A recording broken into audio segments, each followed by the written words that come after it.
A minha fala de hoje é a parte 2 de um vídeo gravado anteriormente com o mesmo título desse, ou seja, você é realmente uma vítima ou se desvitimizado? Naquela postagem, eu me concentrei numa categoria específica de pessoas que se identificam muito com a dor do outro. Eles se apresentam publicamente, normalmente estão aí em palestras, nas universidades, na mídia, no jornalismo, com um discurso muito peculiar, um discurso sôfrego, apiedado sobre os excluídos da história. No entanto, na minha fala de hoje, eu queria abordar essa posição, mais pela perspectiva psicológica,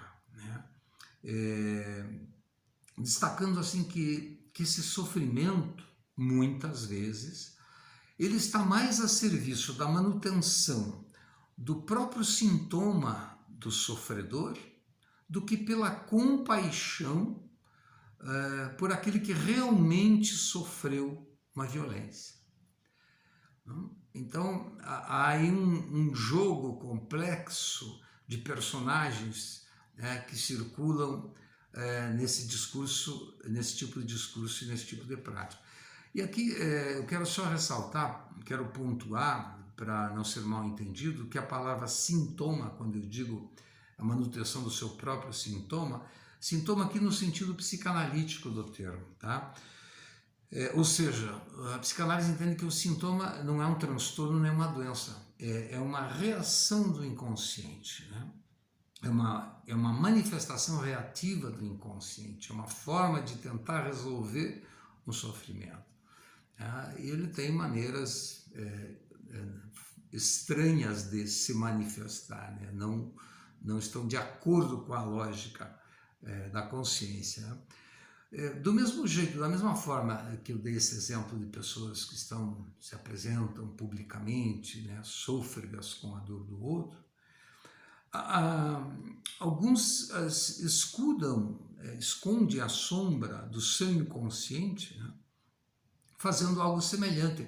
Quando, por exemplo, nós acusamos odiosamente uma outra pessoa, pelos erros dessa outra pessoa, uma parte dessa delação, uma parte dessa delação escandalosa, ela muitas vezes está muito mais a serviço de esconder os nossos desejos escandalosos do que realmente denunciar o erro dos outros.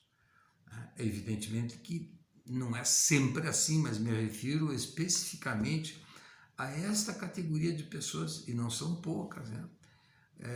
Não nos esqueçamos, eu vou relembrar aqui, não nos esqueçamos o que dizia o velho Freud. O neurótico sonha com aquilo que o perverso realiza. Com isso, eu quero dizer que todo ser humano ele é capaz de enganar-se a si mesmo.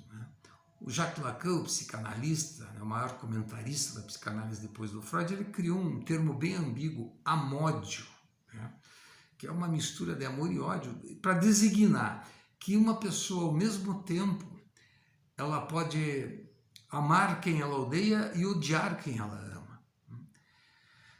Essa é uma das grandes, um dos grandes fascínios e, ao mesmo tempo, sofrimento que geram ao ser humano.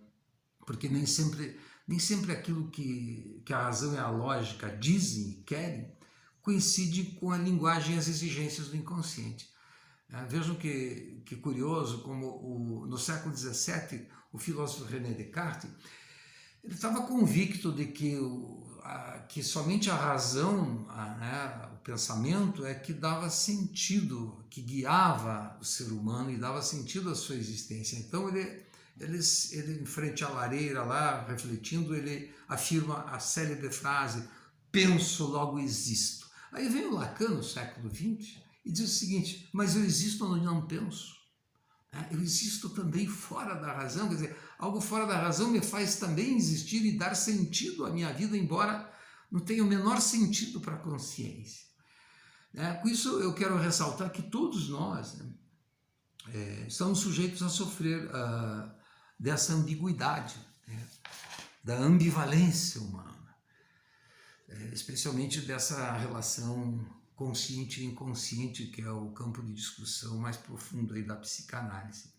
Então, todos nós, sejam os ativistas politicamente corretos, que eu enfatizei mais no vídeo anterior, né, ou sejamos nós também os incorretos, né, tanto faz, porque a dinâmica da comiseração, né, é a mesma para ambos os casos. São pessoas que triunfam mais com o fracasso de ser do que do êxito de ter tentado, né?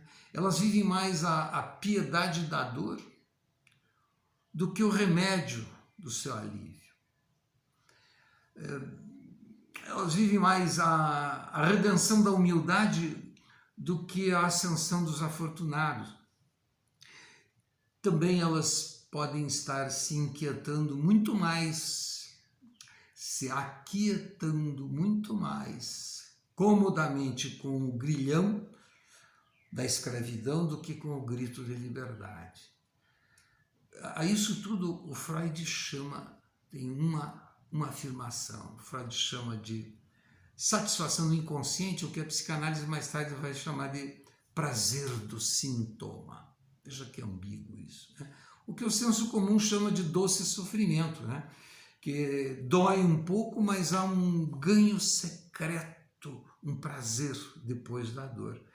Eu acho que um caso interessante aqui para trazer para vocês, um exemplo, foi um estudo que eu fiz, minha pesquisa de longos anos, né, de doutorado, e que foi publicado como um livro na editora Juruá, aqui em Curitiba. Basta entrar no site da editora Juruá se você quiser acessar essa obra. Trata-se de um estudo de mulheres, uma categoria específica de mulheres que vivem longos anos, décadas às vezes, ou a vida toda, com um parceiro violento. Vejam, o mesmo homem que as agride é aquele que elas dizem amar. Por mais absurdo que pareça a razão, né, a justiça e a ética, para essas mulheres dói muito mais perder quem elas amam do que o tapa sentido no seu corpo.